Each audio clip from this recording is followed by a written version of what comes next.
Today we have a full moon eclipse in Taurus known as the Hunter's Moon in direct opposition to a Scorpio sun. I'm going to cut right through the veil here and get straight to the core energy of this full moon because I want you to really take advantage of this lunar cycle. You deserve the rewards of this one. At this point of the journey, we're starting to feel and sense our capacity to develop in all dimensions at once. There are many sides of us that are calling for attention and development. We're gifted and blessed from within, but the question is, what do we do with all of this? Do we abandon ourselves completely to our boundless, multi-directional peak existence and reclaim our core self? Or do we once again fall for the temptation of giving it all away for free or at a discount because we feel guilty and ashamed to truly honor our spirit? We need to free ourselves from the shadow of our past when we weren't whole, when we went against ourselves, which left scars, and those scars locked us into a negative pattern, constantly reminding us of this past. At this point, we need to uproot that self-sabotaging mechanism. And this is a defining task in the story of our lives. In this part of Scorpio, this is what its ruling planet of Mars represents, which is also in Scorpio at the moment. It's the rage, the anger, the fuel we need to finally decide we've had enough.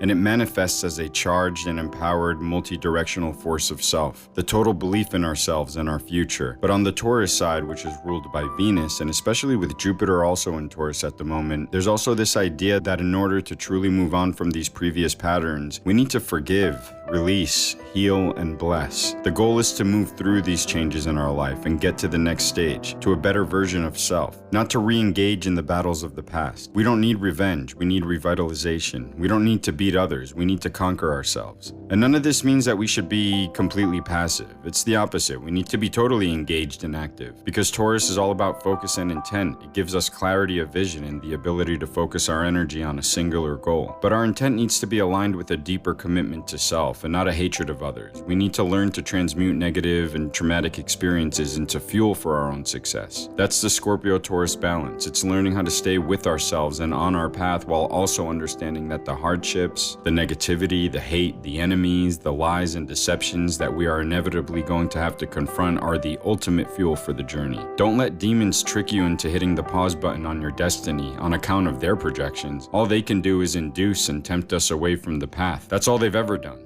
How much time have you wasted in your own stew of doubt and negativity just to realize that you were sipping on somebody else's rotten broth? Instead, thank your haters, doubters, and enemies for the extra motivation and fuel. Knowing they exist should be enough to push you over the edge. Success is the greatest revenge, but happiness after the fact is the greatest reward. Don't lose your ability to love yourself along the way. I love you all. Thanks for listening. Enjoy the full moon.